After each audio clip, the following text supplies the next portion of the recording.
Chers téléspectatrices, téléspectateurs, bonsoir.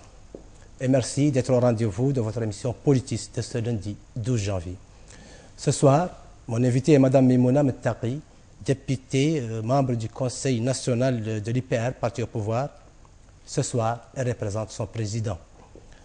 Mme Meimouna Mettaqi, députée IPR, est un professeur de son État, professeur de mathématiques de son État, président de l'Association des femmes scientifiques de Mauritanie, activiste pour l'émancipation de la femme.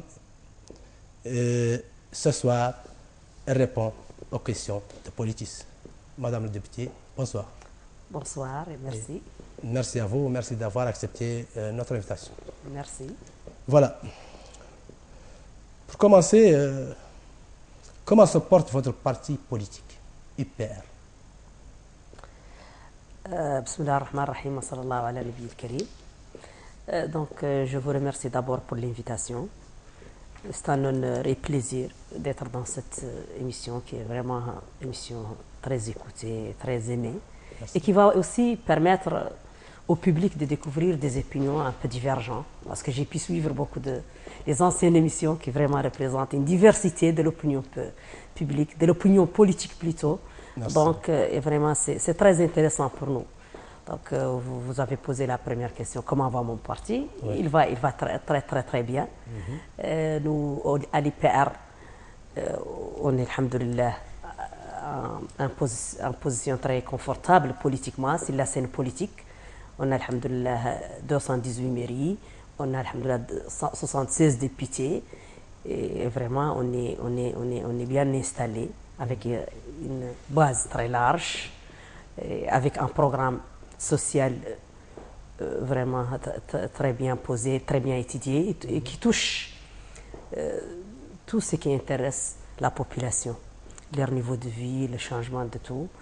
Donc on est vraiment, je pense que je suis satisfaite de la situation d'IPR et je vois que c'est ce que je peux dire, que vraiment on est... Très bien. Mais, donc on pense que la majorité présidentielle à l'Assemblée nationale a frôlé la crise suite aux divergences portant sur la valorisation des salaires des députés. Qu'en est-il au juste?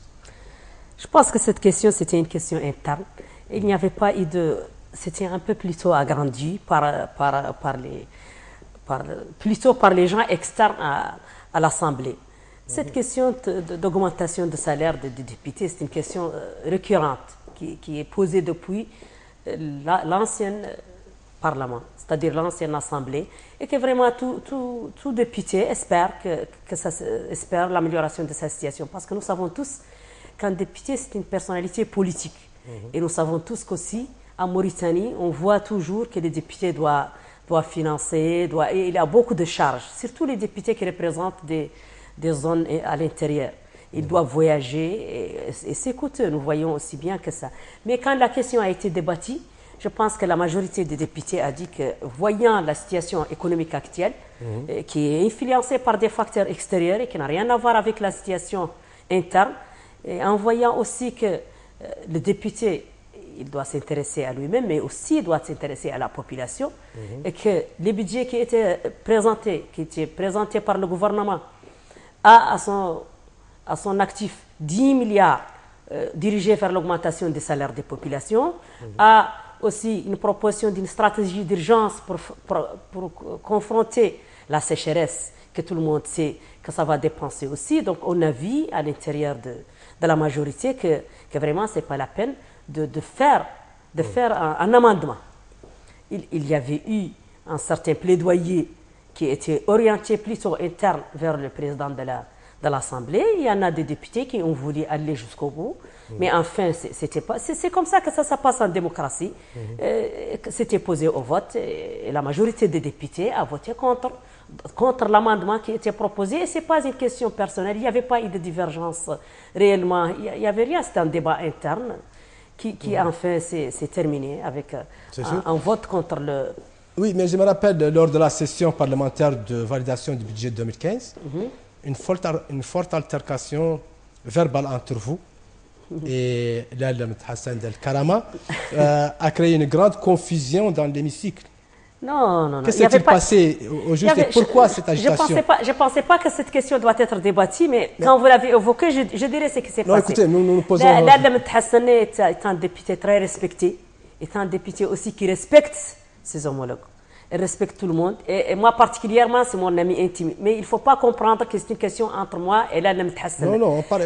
Je vais vous expliquer comment ça se passe pour que vous compreniez pourquoi j'ai répondu à l'Adlam Hassan. Pour l'opinion, c'est sûr. Pour l'opinion, bien sûr, vous représentez l'opinion. Donc, à travers vous, c'est vous qui posez les questions, mais à travers vous, l'opinion va comprendre pourquoi j'ai répondu à l'Adlam Hassan. En réalité, ce n'est pas une question personnelle. Le règlement interne de l'Assemblée dit qu'un député, quand il présente un amendement devant la commission des finances, et la commission des finances rejette, il a le droit de porter cet amendement à la plénière. Il le porte devant le président de l'Assemblée qui présente à la plénière.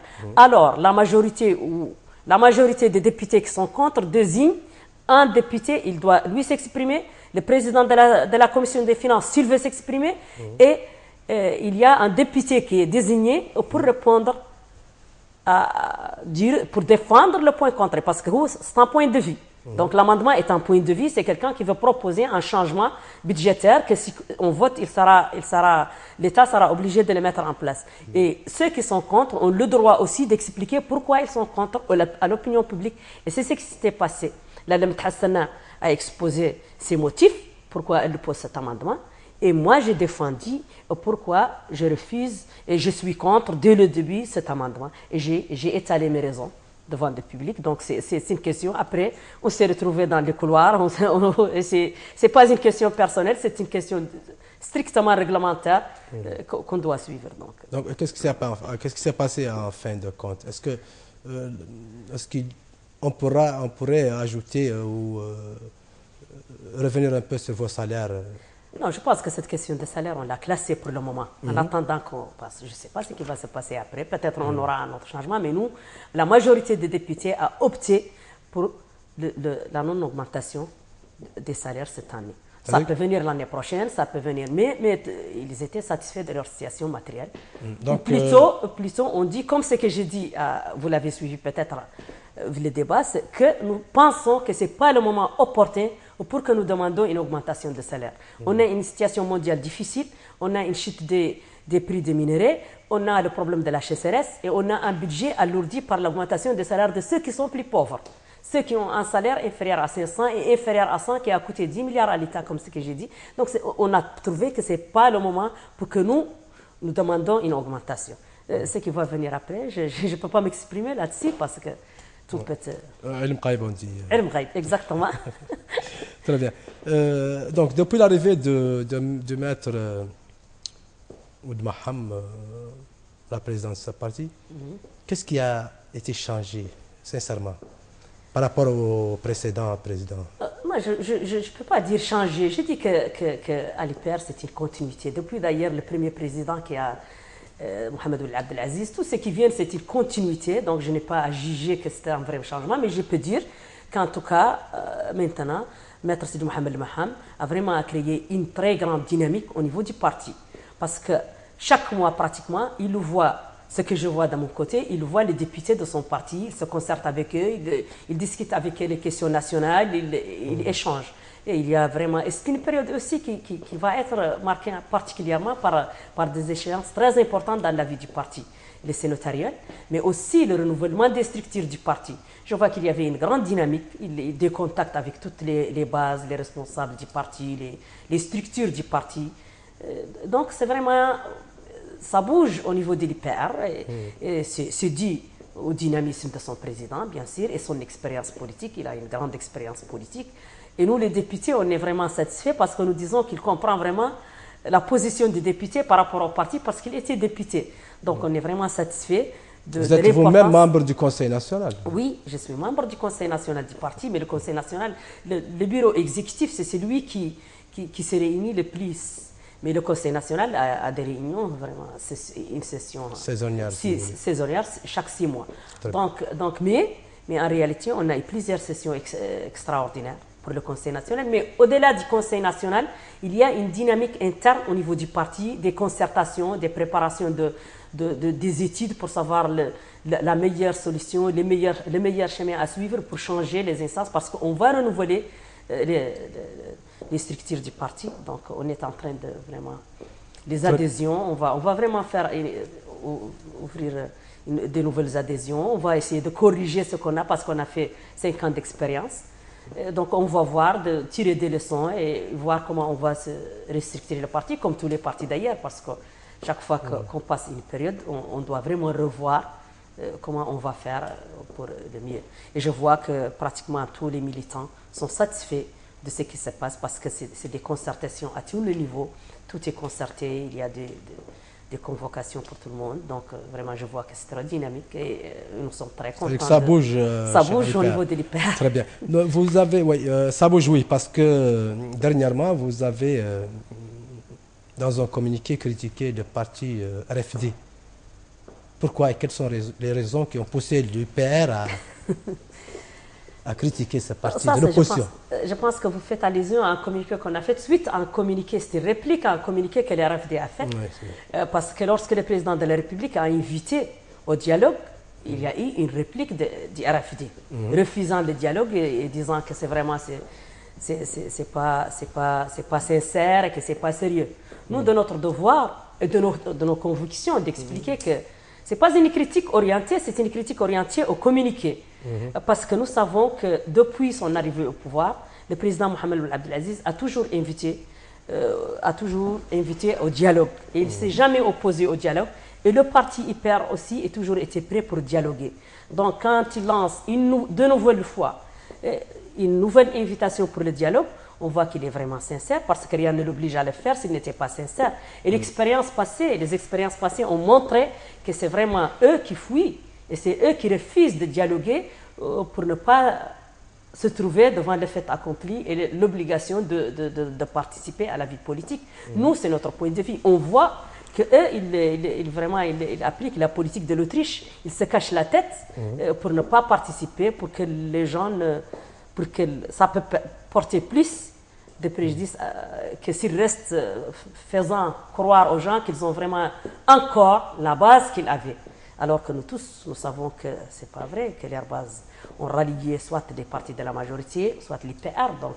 Donc on sait aussi que les personnalités connues ont quitté le parti. Ça veut dire que vraiment nous savons au fond que ce n'est pas parce qu'ils savent que le dialogue ne va pas se faire qu'ils disent que ce n'est pas sérieux, mais nous savons qu'eux, ils ne veulent pas dialoguer. C'est l'expérience a montré ça et on a fait un communiqué pour expliquer à l'opinion publique les raisons pour lesquelles le RFD a fait ce communiqué. Très bien. Vous avez reçu dernièrement à l'IPR, on est toujours à l'IPR, un opposant de taille, en l'occurrence Ahmed Khatri, qui draine une bonne partie de la population de lui, et Ma'louma Metmeldah, qui vient de rallier l'IPR. Comment avez-vous accueilli ces deux nouvelles recrues, si je peux m'exprimer? À bras ouverts, avant tout. Et nous pensons aussi que ce n'est pas un ralliement aveugle, que c'est des personnalités qui ont bien étudié la scène politique, que des personnalités sont connues. Je commencerai par Ma'louma, qui a toujours été opposante et qui a toujours exprimé très fort ses convictions. Elle l'a dit aussi pourquoi elle a rallié. Elle a dit qu'elle a vu des changements clairs, elle a vu des réalisations. Ce dont elle rêvait pour la Mauritanie est en train de se réaliser sous la gouvernance de son Excellence, M. Mohamed Abdelaziz. Donc, elle ne veut que du bien pour la Mauritanie. Elle voit qu'on va vers le meilleur pour la Mauritanie. Elle ne trouve plus de raison pour être opposante. Et ça, on l'a beaucoup apprécié. Et on a beaucoup apprécié aussi le ralliement de Khatri parce que vraiment, toute nouvelle personnalité qui a un poids et qui a vraiment derrière elle une base, quand elle rallie à un parti quelconque, ça veut dire qu'il est en très bonne santé et que vraiment qu'il attire encore. Et c'est vraiment ce qui indique que l'IPR se porte très bien et qu'il est vraiment... Très bien, bonne chance. Madame Députée, sincèrement, oui. Quelle analyse faites-vous de la situation actuelle du pays? situation politique du pays, bon, globalement. Ok. De mon point de vue, et c'est ma conviction, que nous vivons une situation politique stable, que nous vivons une situation politique que je peux qualifier de meilleure, entre parenthèses, de toute la zone de la majorité de la zone qui nous entoure, surtout les pays qui connaissent des perturbations. Parce que la situation politique se mesure par les instances dirigeantes qui travaillent, qui sont stables, se représente par un parlement multi-parti où il y a une opposition et une majorité. Une opposition forte qui critique et une majorité aussi qui travaille, qui critique et qui aussi valorise ce qui a été réalisé. Par des conseils, par des élections municipales aussi, c'est-à-dire des échéances électorales qui étaient faites à leur temps, des présidentielles faites à leur temps, où il y avait plusieurs candidats, qui étaient vraiment, de mon point de vue, très transparentes. Et malgré une campagne qui était faite par la CODE, il y avait eu un taux de participation qu'on peut juger le meilleur dans la zone. En le comparant par ce qui vient de se passer en Tunisie, on a eu un taux de participation supérieur, qui est le meilleur pays où ce qu'on appelle le printemps arabe a réussi. Donc on le compare avec l'Égypte aussi, c'est-à-dire avec un taux de participation satisfaisant et très reconnu. Donc je vois que la situation politique s'analyse par ça. Une multitude de partis politiques qui travaillent, et vraiment une liberté totale d'expression, et des médias qui jouent leur rôle, comme le Watani d'ailleurs, et une ouverture des médias à tout le monde. Tout le monde peut s'exprimer, peut dire ce qu'il veut, son point de vue politique, défendre ce qu'il a. Donc je trouve que ça, c'est la meilleure situation politique où peut se trouver un pays, surtout en Afrique. Très bien. Passons à autre chose. L'opposition regroupée au sein du FNDU réclame elle aussi le dialogue depuis très longtemps. Qui, à votre avis, doit faire les premiers pas? Le président de la République, l'opposition ou une tierce partie? Je pense que le premier pas a été fait. Parce que le président de la République, on appelle premier pas, c'est dire voilà, nous sommes là pour dialoguer. Et quand un président de la République invite dans un discours officiel toutes les parties mauritaniennes à dialoguer, c'est le premier pas. Donc, si eux ne veulent pas dialoguer, ce n'est pas la faute de la majorité ni des autres partis qui ont dialogué. Nous avons connu plusieurs dialogues. Nous savons aussi qu'on a connu le dialogue de Dakar, là où il y a eu toutes les décisions qui ont été prises, qui ont permis à aboutir aux élections de 2009. Et on sait ce qui s'est passé après ce dialogue. Ça veut dire que ceux qui étaient là et qui avaient signé les accords de Dakar, juste le premier point des accords de Dakar, que toutes les parties reconnaissent le résultat des présidentielles pour pouvoir parler de la suite des accords. Et nous savons qu'une partie de l'opposition est venue dire que ces élections ne sont pas bonnes, qu'il y avait un bas qui se déplace par lui-même, c'est-à-dire de l'imaginaire. Et là, ils ont commencé à s'éloigner. Nous avons connu aussi une tentative de dialogue juste avant les législatifs. Et là aussi, le gouvernement et la majorité sont partis en avant. On a connu avant ça le dialogue de 2011, où il y avait eu une grande partie de l'opposition à participer. Et à l'occasion, j'ai toujours dit, et je le répète, que ceux qui ont participé au dialogue de 2011 représentaient plus de 78% de la base, des points de vue des Mauritaniens, en se basant sur les résultats des élections de 2009. Parce que ceux qui boycottent, nous, on peut mesurer la population ou la force d'un parti politique par des élections. Il n'y a pas autre chose. Il n'y a pas de sondage, ça ne veut rien dire. Il faut participer aux élections pour pouvoir dire j'ai une force électorale. Ça veut dire, pour pouvoir dire à force électorale, ça veut dire quoi? Ça veut dire que mon programme est apprécié par un certain nombre de citoyens. Et ce nombre de citoyens valorise ce programme. Et quand on se base sur les résultats de 2009, on voit que ceux qui ont boycotté le dialogue de 2011 représentent moins de 23%.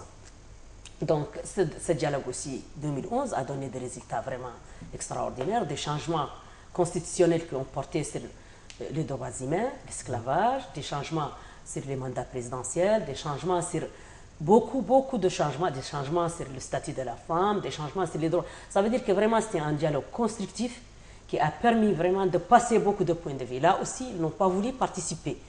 Il y a eu la tentative de dialogue juste avant les législatives en 2013. Vous savez tous, on était là. On a tous suivi les premières étapes au Palais du Congrès. À l'époque, Maître Maham était le ministre de la Communication.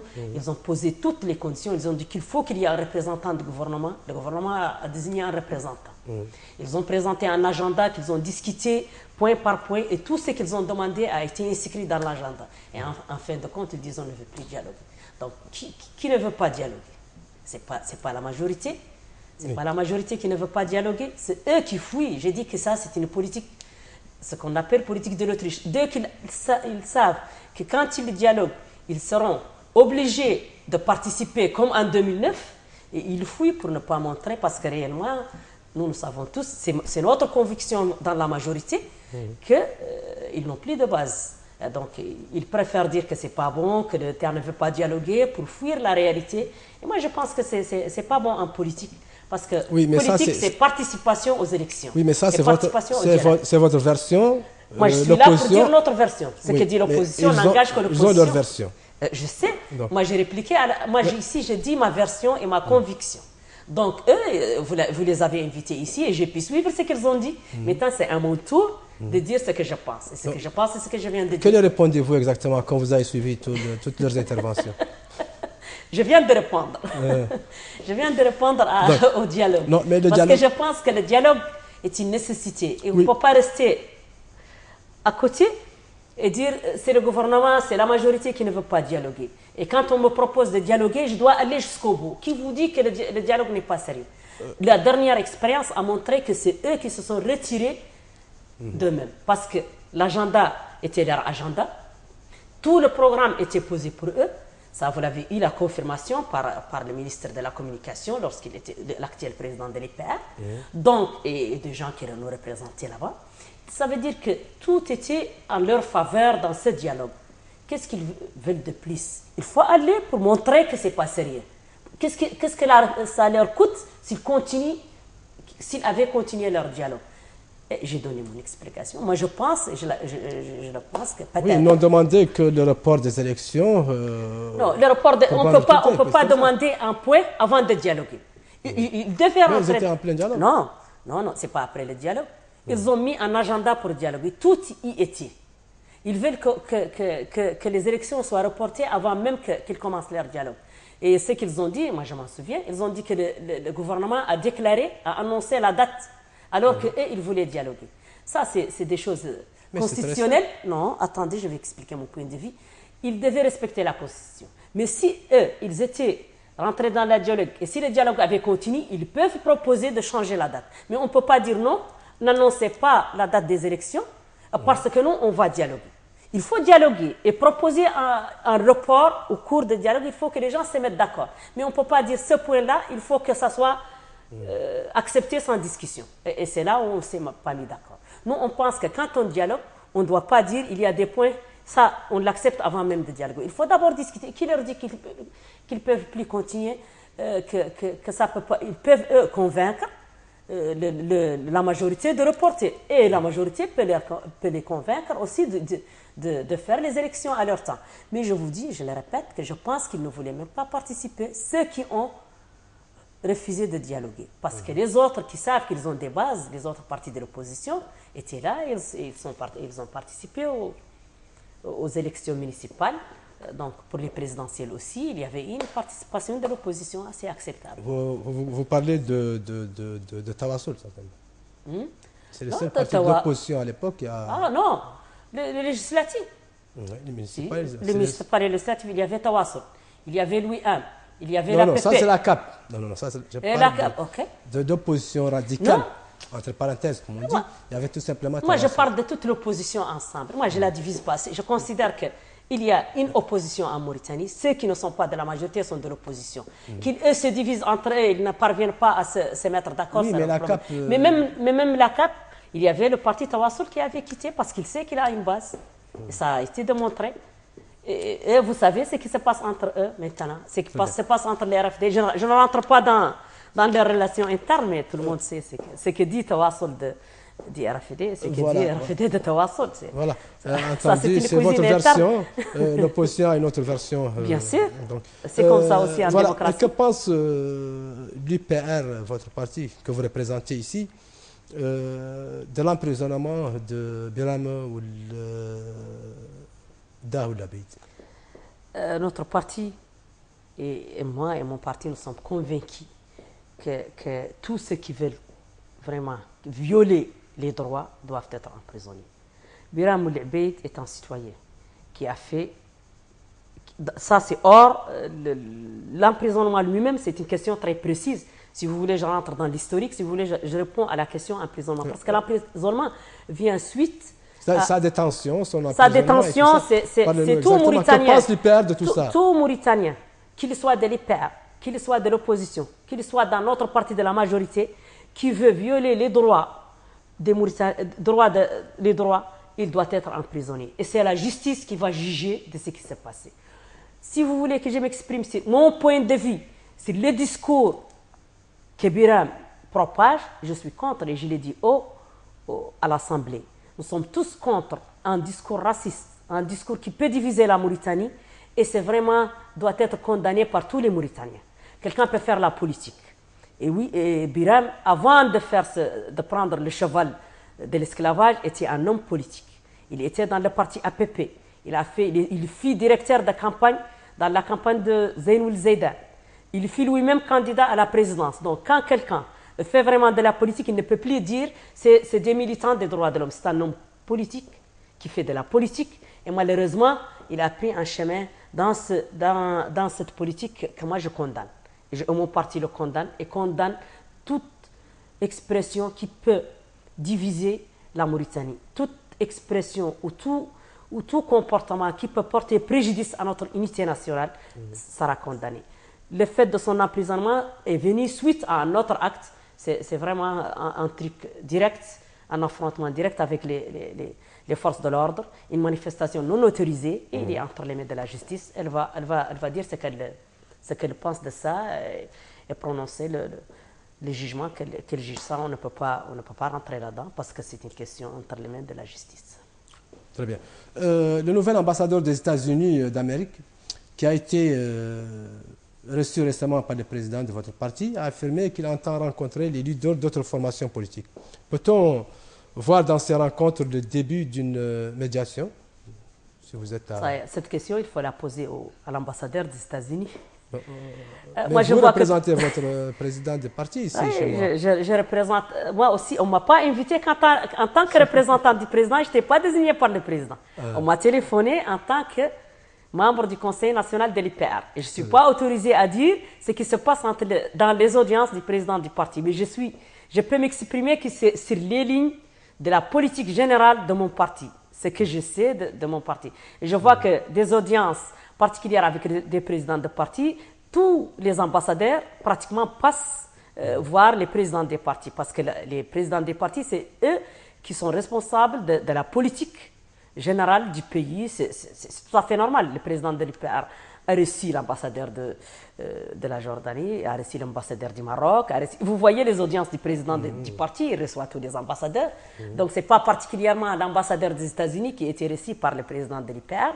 Et si vous faites une analyse de cette rencontre, ça je ne peux pas m'exprimer là-dessus, parce que c'est vraiment...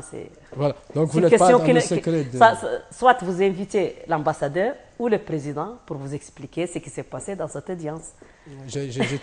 J'ai bien tenu à recevoir votre président sur ce plateau jusqu'à présent. Ce sera sûrement parce qu'il est très occupé par les préparatifs des jours. On est en train de préparer une nouvelle adhésion, on est en train de préparer des changements de nos structures. Et comme je vous ai dit, il a un calendrier très chargé, il reçoit quotidiennement les militants de l'IPR pour se concerter, pour que vraiment ce qui va être fait soit concerté, soit vraiment, ça vient de la base vers le haut, et ça prend du temps.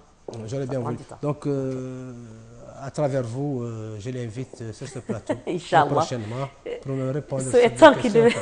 Qu'il suivra cette émission, et dès que j'aurai l'occasion, je lui transmettrai votre invitation. Excellente idée. Je vous prie de le faire. Il n'y a pas de problème. Voilà.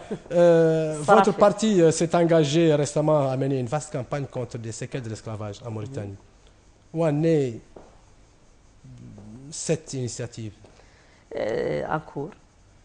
Pour faire cette initiative, c'est plutôt des campagnes de sensibilisation, c'est des actions aussi sociales.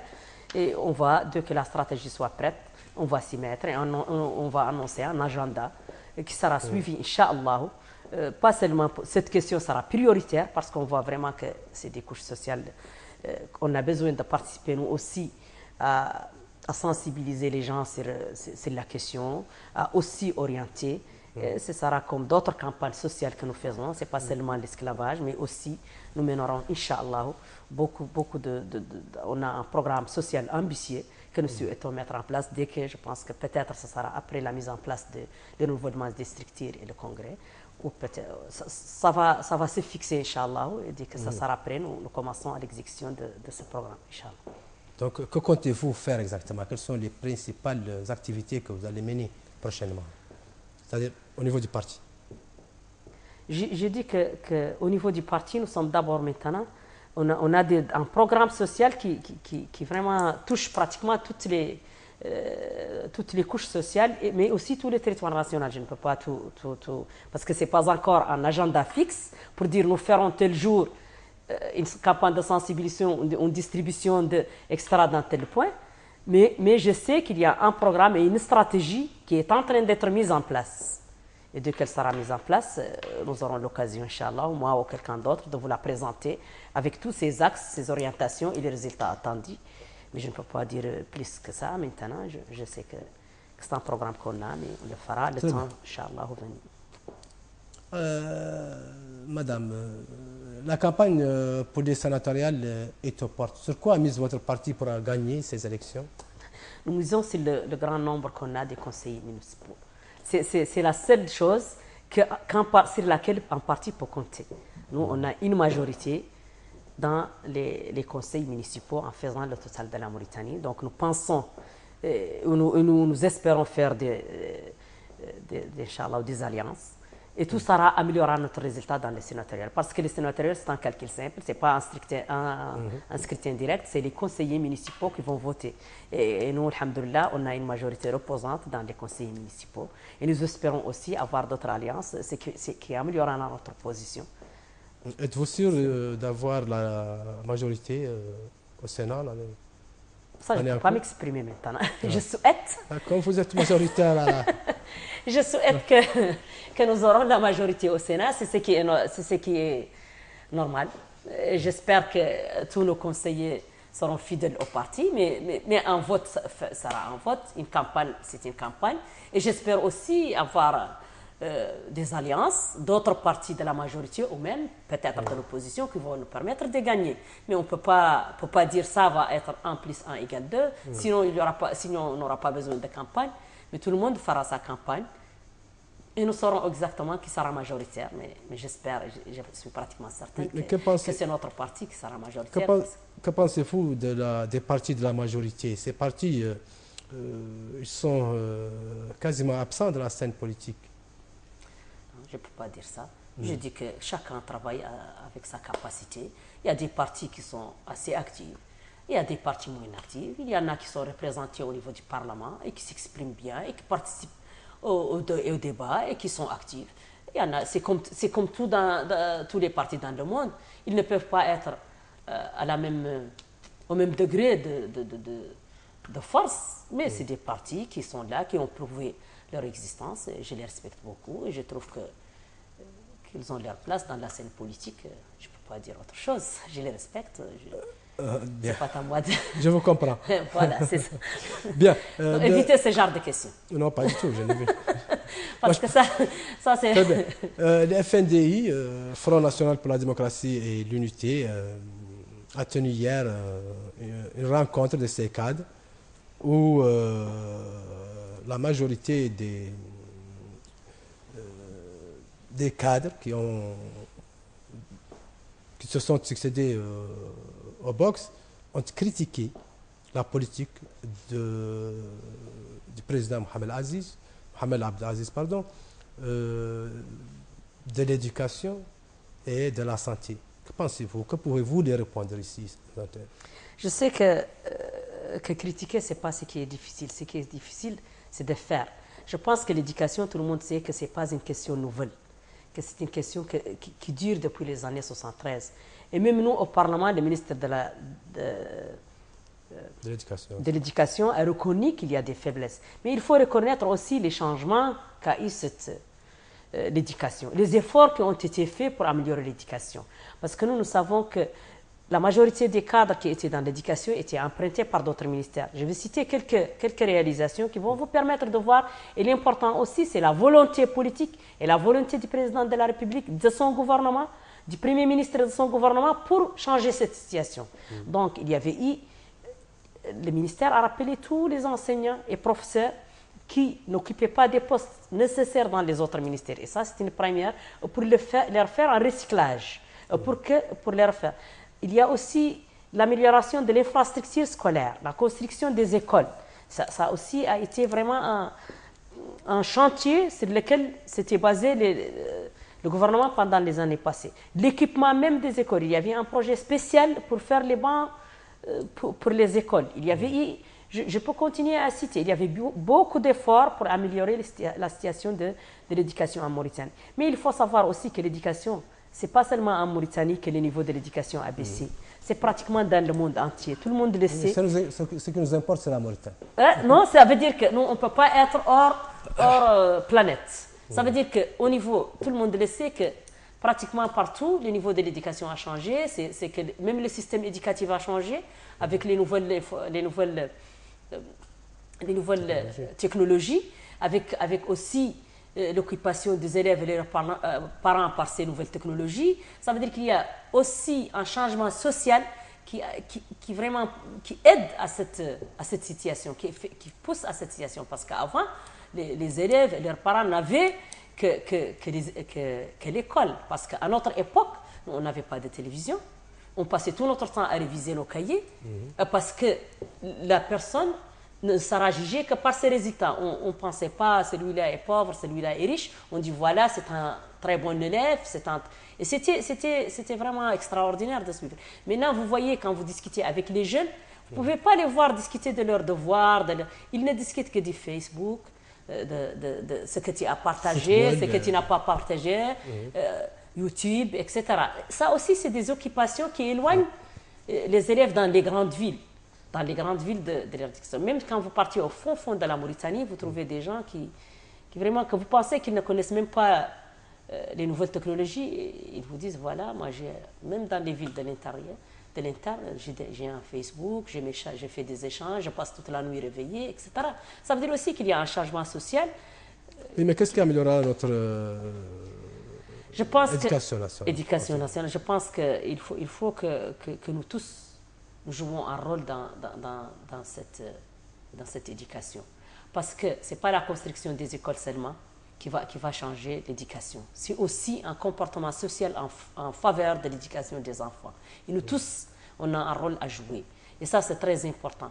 Je pense aussi que le fait que le président de la République a annoncé que cette année, c'est une année de l'éducation, ça va donner aussi, ça va pousser et ça va donner un nouveau élan à ce travail qui était en train de faire. Mais ce ne sera que le début, bien sûr. Les gens pensent que tous les problèmes vont être résolus en 2015. Non, c'est juste le début de la résolution des problèmes. Nous souhaitons, Inch'Allah, que ça s'améliore, que la situation de l'éducation s'améliore. C'est tout ce qu'on peut dire de ça, parce que c'est vraiment une question très compliquée. Ce n'est pas une question qui peut être vraiment jugée pour ou portée sur... C'est-à-dire que ce n'est pas ce gouvernement qui est responsable de cette situation. C'est une situation qui, depuis une quarantaine d'années, donc on ne peut pas dire que c'est ce gouvernement qui est responsable de cette situation, mais ce gouvernement est responsable de fournir des efforts pour changer cette situation. Et c'est ce qui est en train d'être fait. Tous les efforts sont orientés pour améliorer la situation de l'éducation en Mauritanie. Oui, les cadres du FND ont aussi fustigé la politique de la santé. Moi, je pense aussi que ça aussi, c'est... Quel est le point de vue? Je leur réponds que je leur demande, je demande aux Mauritaniens de comparer, par exemple, la situation de Nouakchott avant 2009 et maintenant.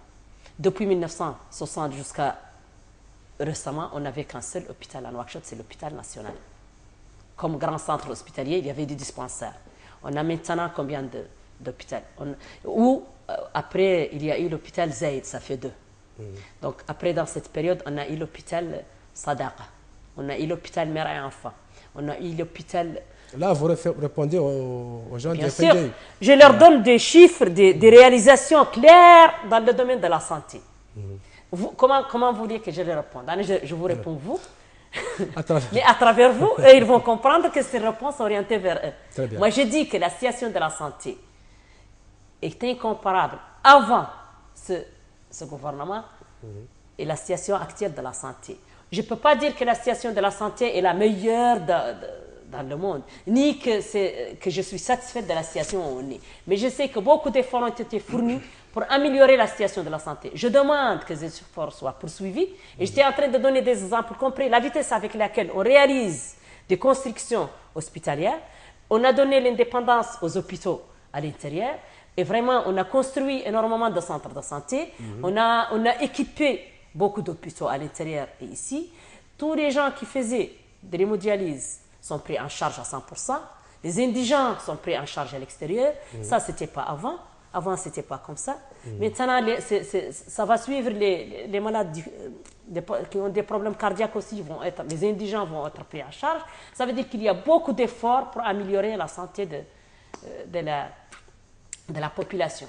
Et j'ai beaucoup apprécié une comparaison qu'a faite le Premier ministre lors de la présentation de la politique générale du gouvernement. Il a dit que ce changement est ressenti plutôt par ceux qui ont bénéficié de ces réalisations concrètes. Et quand il y avait quelqu'un qui faisait l'hémodialyse et que tu ne peux pas amener à l'étranger, et que maintenant tu l'amènes et il est traité, même s'il le fait 2 ou 3 fois par semaine, et gratuitement, ça tu peux sentir qu'il y a eu un effort dans la santé publique et que la santé publique s'est améliorée. Quand il y avait un malade atteint d'un cancer et que tu n'avais pas les moyens d'aller à l'étranger et que tu as trouvé un centre hospitalier en Mauritanie qui va lui porter toute l'aide nécessaire, ça tu peux sentir qu'il y a eu un changement dans la santé. Quand tu habitais à Riyad et tu étais obligé de te déplacer à Tabzaïd ou à l'hôpital national et tu trouves l'hôpital Sadaqa qui est bien fréquenté, là tu peux sentir le changement.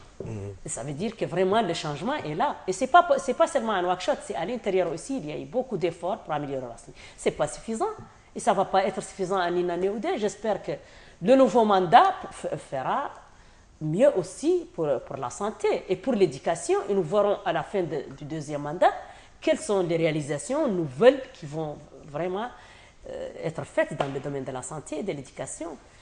C'est ça ce que nous pouvons dire. Nous pensons que la situation est en train de s'améliorer, elle continuera à s'améliorer et on verra bien sûr les résultats à la fin de ce mandat, Inch'Allah.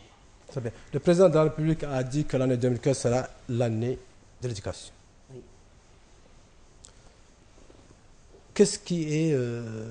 Quel rôle jouera l'UPR dans cette déclaration?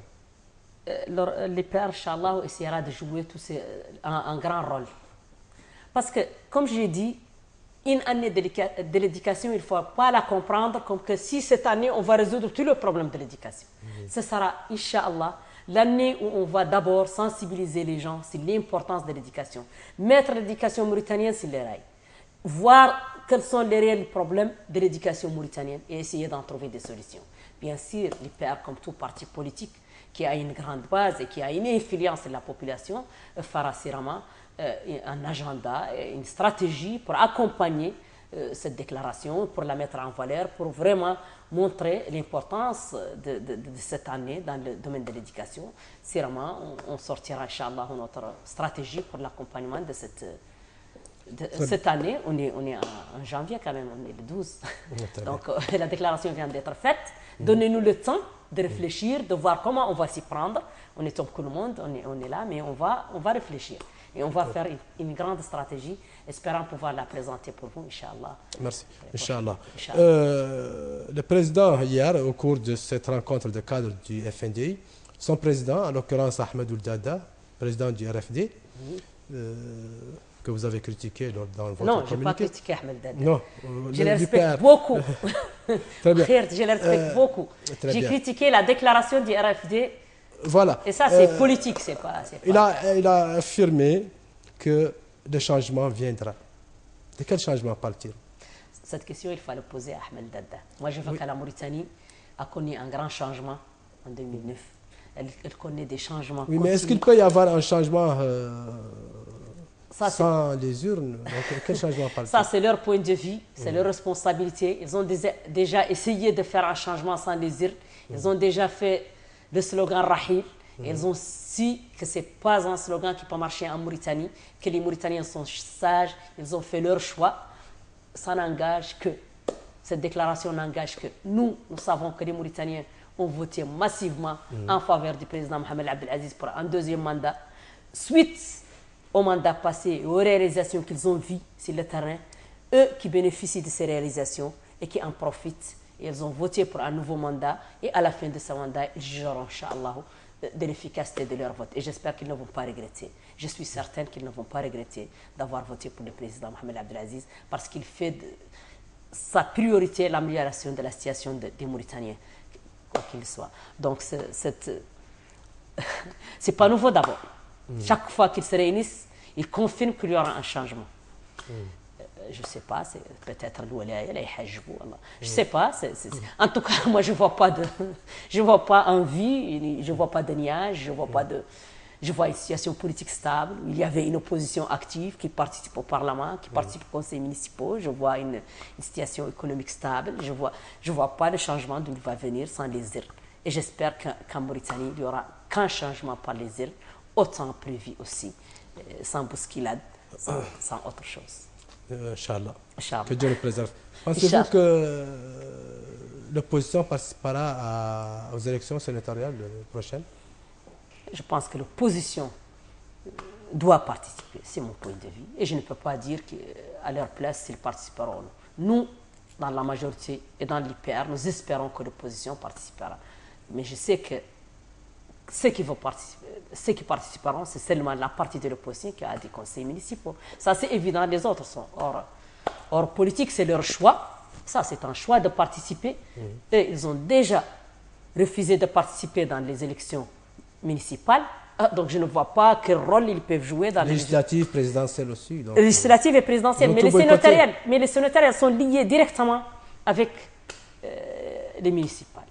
Les élections municipales et les sénatoriales, c'est lié parce que le collège électoral, c'est les conseillers municipaux. Ouais, donc, quand tu n'as pas de conseiller municipal, tu ne peux pas juger, tu ne dois pas même...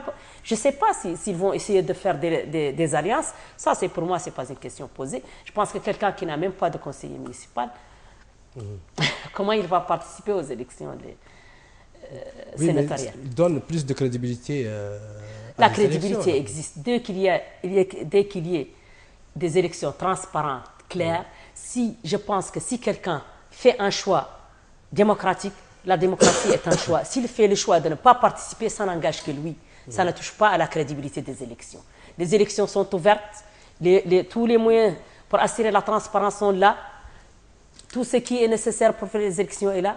La participation, ça dépend des partis politiques, ça dépend des personnes qui dirigent ces partis politiques, donc ça n'engage que ces personnes. S'ils participent, ça verra ce que nous souhaitons tous. Et s'ils ne participent pas, ça ne diminue pas, ça n'inflie pas la crédibilité des élections. Les conditions des élections, si elles sont réunies, les échéances constitutionnelles sont respectées, et c'est ce qui est demandé.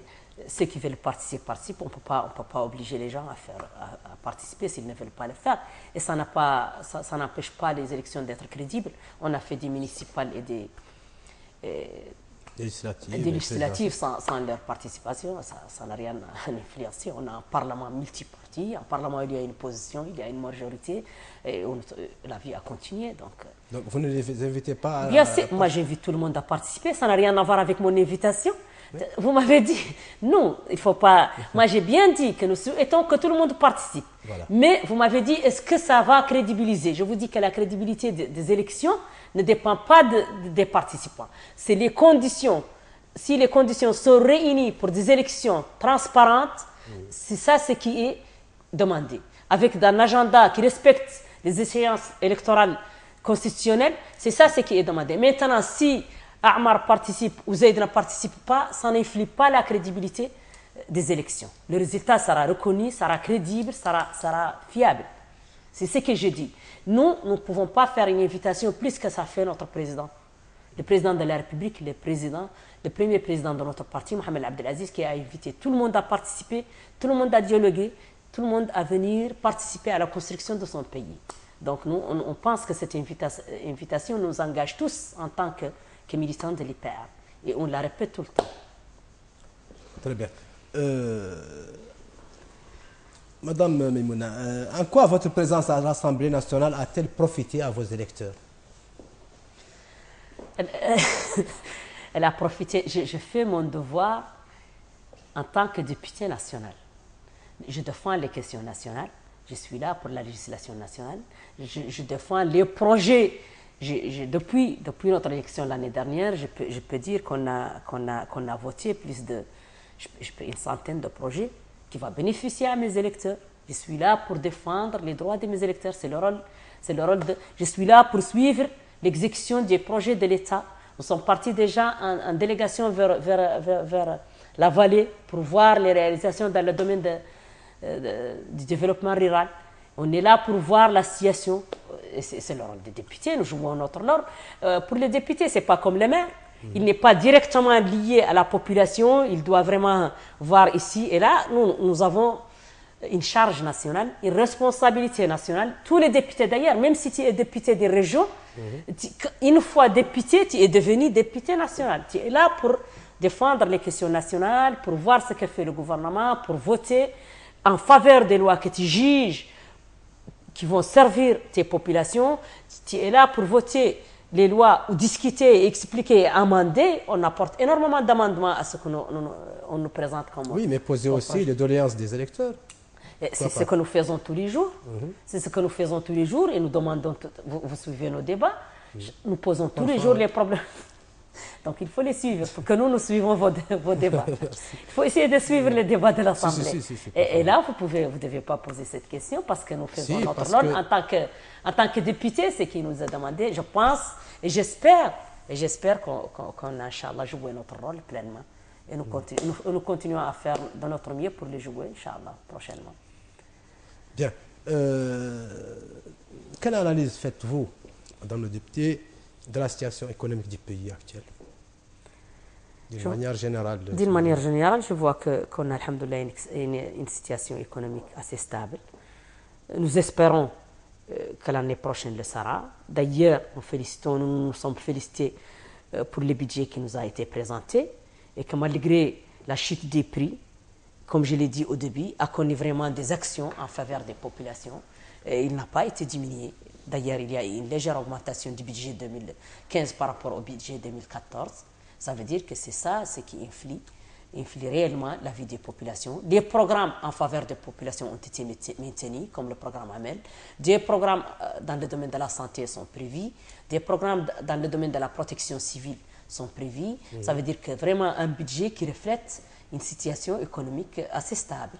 D'ailleurs, le point fort, c'est l'augmentation des salaires, que tout le monde s'attendait qu'il y aura une diminution à cause des chutes des prix du fer, à cause de la HSRS, mais contrairement, il y a eu 10 milliards investis dans les salaires des fonctionnaires qui ont un salaire inférieur à 100 000 ou inférieur à 500 000. 50% pour ceux qui sont inférieurs à 100 000, 30% pour ceux qui sont inférieurs à 50 000. Donc on voit que c'est rassurant par rapport à la situation économique. Nous souhaitons qu'au cours de l'année, que ça se confirme et que la situation s'améliore aussi.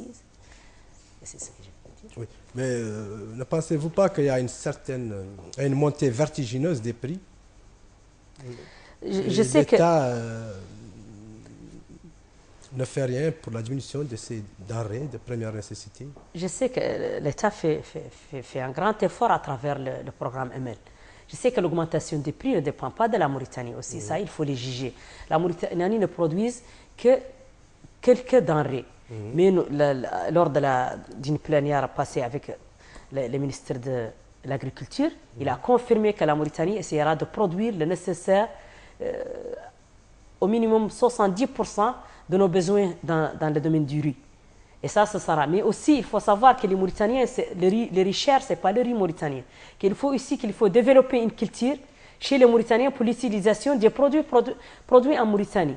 Quand un Mauritanien refuse de manger le riz qui est cultivé en Mauritanie et qui se vend, je pense, qui se vend à 120 ouguiya et préfère acheter le riz thaïlandais qui se vend à 250 ouguiya, ça c'est un choix du consommateur. C'est un choix du consommateur qui n'est pas justifié.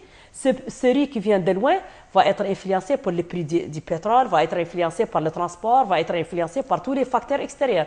Alors, orientons-nous vers l'utilisation de nos produits locaux pour pouvoir parler vraiment des prix et de l'élévation des prix. Et si on continue à encourager l'utilisation des produits extérieurs, c'est vraiment mauvais, c'est pas bon, parce que je vois aussi qu'il y a eu beaucoup de tapage lorsqu'on a mis une taxe sur le lait extérieur, c'est-à-dire d'ailleurs, le lait en poudre qui est largement consommé n'a pas eu cette taxe. C'était pour encourager les gens à consommer les produits laitiers locaux.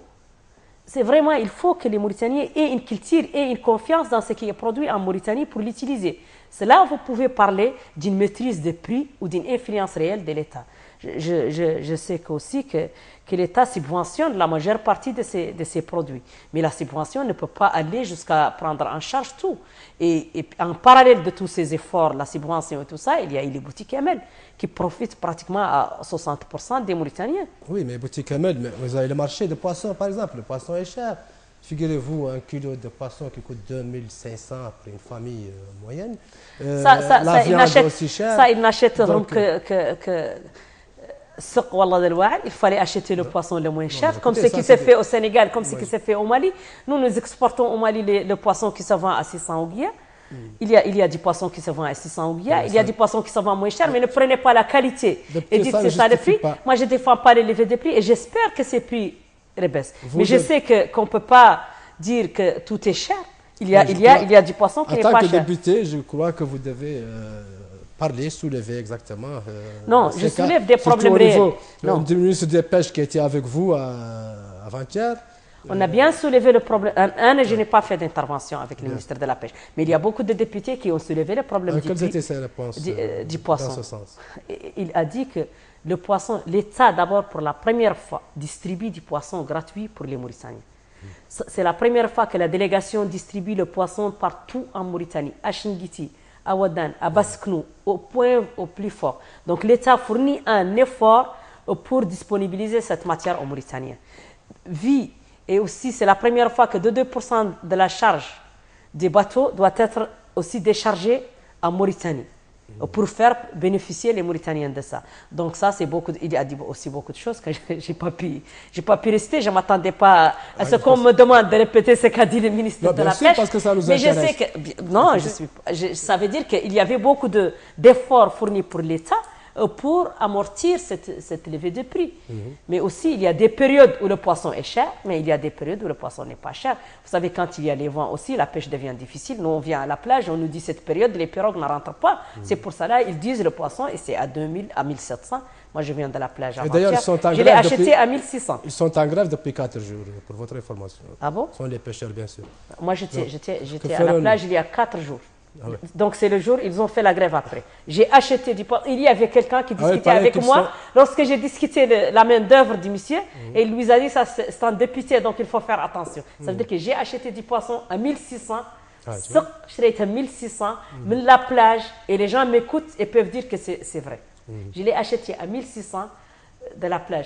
Malgré qu'ils ont dit que c'est une période de vent et que les pêcheurs ne peuvent pas se hasarder à aller au fond. Donc il ne faut pas aussi cela. Il y a d'autres familles qui sont au fond et qui n'arrivent pas. Je sais que c'est pas. Non, ces familles qui sont au fond profitent de la distribution gratuite de poissons. Ceux qui ont la capacité d'acheter, ils achètent. J'ai dit que nous sommes contre la levée des prix. C'est peut-être périodique, c'est pas toujours.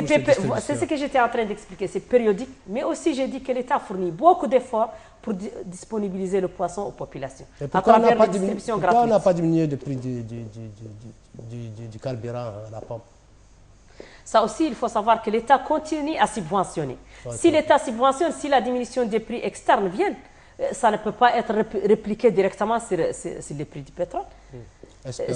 Espérons que ça. Nous espérons tous qu'il y aura vraiment une diminution de tous les prix, mais il faut être réaliste aussi. Il ne faut pas demander ce qui ne peut pas se faire. Il faut bien étudier la situation économique externe, les facteurs externes qui peuvent influencer nos politiques économiques internes et voir comment on s'y prend. Il faut aussi valoriser ce que fait l'État pour les populations. Mais nous demandons toujours que l'État fournisse plus d'efforts. Mais on vient d'expliquer que l'État a fourni beaucoup d'efforts dans le budget 2015 en augmentant les salaires, en faisant face à la sécheresse, en faisant face à la diminution des prix des minerais, les fers et le cuivre et l'essentiel qui venait de ça. Donc déjà, il faut bien savoir que l'État fournit des efforts pour aider les populations et c'est ce qui est important pour nous en tant que députés.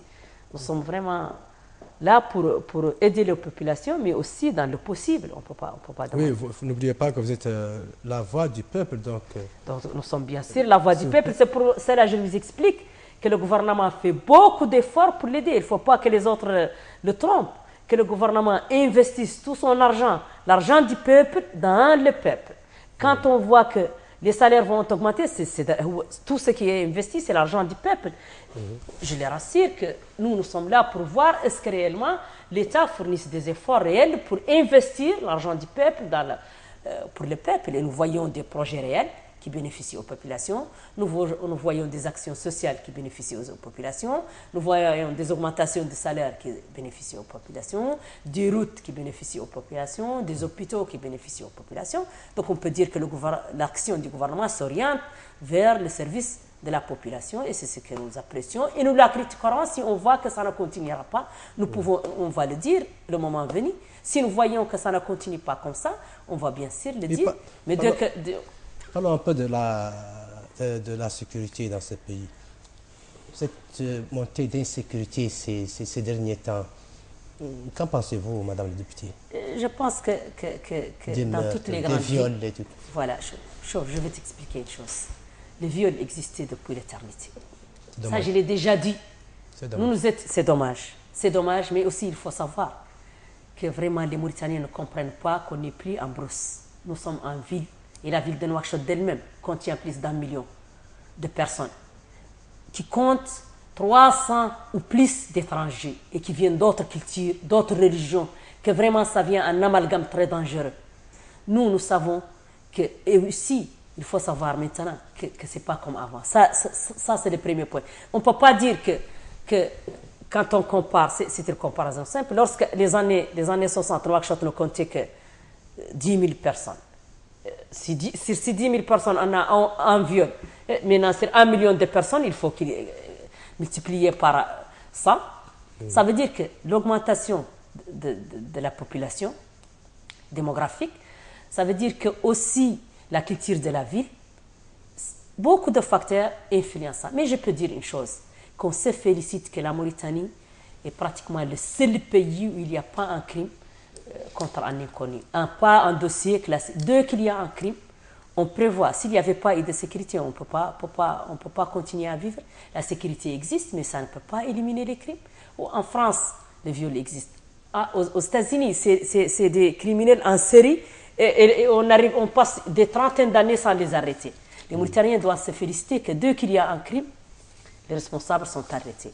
Nous nous regrettons et nous demandons à nos forces de l'ordre de faire un effort supplémentaire. D'être plus vigilants. D'être plus vigilants et de faire un effort supplémentaire. Mais nous demandons aussi à nos populations d'être vigilantes.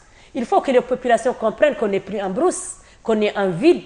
Parce que vous trouvez les grandes villes, vous avez fait des voyages, peut-être d'autres ont fait. Même à Paris, par exemple, je donne Paris, au New York, vous ne pouvez pas au-delà de 9 heures trouver une épicerie ouverte. Il y a une épicerie de garde que tu peux trouver sur l'internet où il y a des postes de sécurité. Vous partez maintenant à 5 heures du matin.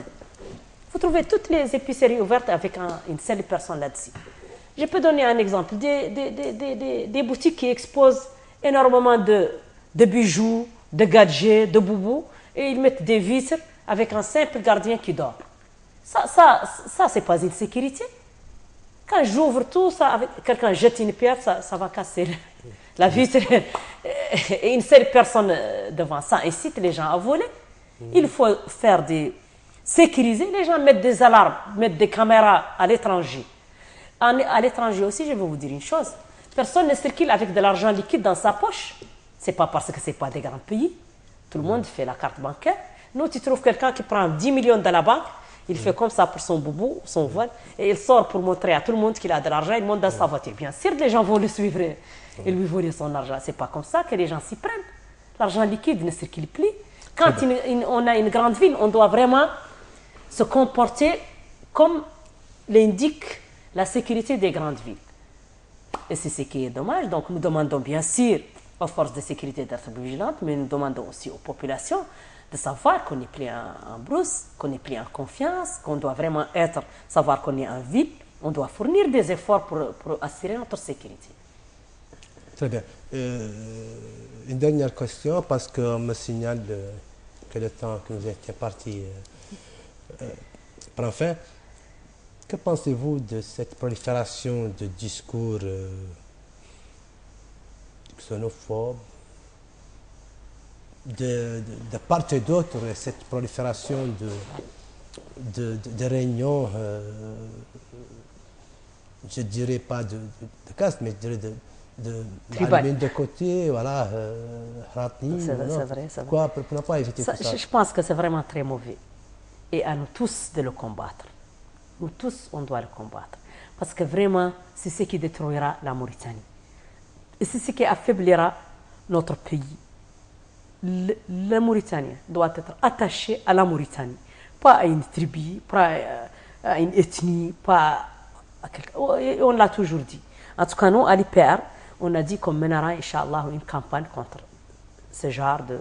Et c'est vrai, ce que vous dites, nous, même nous, à l'IPR, on l'a critiqué parce qu'on avait des réunions purement tribales. C'est le Vouléanien qui se réunit. Ça, c'est une très mauvaise chose. Elle ne doit pas être autorisée. Et lorsqu'on a posé ça au Parlement, au ministère de l'Intérieur, on lui a dit, nous, on déplore le fait qu'il y ait une autorisation. Et après, c'est le Vouléanien qui vient il a dit que ce n'est pas comme ça que l'autorisation est donnée. Il pose pour une réunion politique. Et quand il amène l'argent, on ne peut pas leur dire ça c'est qui, ça c'est qui. Ça veut dire qu'il joue sur les autorités pour faire comprendre que c'est une réunion politique normale. Donc c'est des gens qui demandent à se réunir. Et une fois là-bas, on ne voit que cette ethnie ou cette qabila, et c'est vraiment mauvais. Et ils ne peuvent pas venir leur dire non. Mais aussi, c'est le rôle des partis politiques, c'est le rôle des intellectuels de faire une campagne contre le tribalisme, contre la xénophobie, contre tout ce qui peut diviser les Mauritaniens. Il faut que nous tous, nous ayons notre citoyenneté en première place. Il faut développer unité nationale, il faut développer une culture citoyenne. Voilà, un mot sur l'unité nationale. Un mot sur l'unité nationale. Je pense que l'unité nationale est vraiment le gage de notre développement, de notre durabilité. Et c'est cette unité nationale qui nous permettra d'aller en avant et de dépasser tous les problèmes. Donc on doit tous protéger cette unité nationale. On doit tous s'unir et travailler pour rester unis, pour rester mauritaniens, pour défendre les intérêts de la Mauritanie, pour développer la Mauritanie, pour laisser à nos enfants, aux enfants de nos enfants, une Mauritanie forte, unie, sans divergence, sans appartenance tribale, sans appartenance ethnique. Une Mauritanie où le Mauritanien peut dire « je suis Mauritanien ». Tout court, il ne dit pas autre chose. Il dira seulement « je suis Mauritanien » et il en sera fier. Très bien, Madame Députée, merci Maimouna Mettaqi. Chers téléspectatrices, téléspectateurs, c'est la fin de cette émission. Je ne saurais la terminer sans vous remercier, vous d'abord, et bien sûr mon invité, le député Maimouna Mettaqi. Merci. Et à la semaine prochaine. Au revoir. Merci.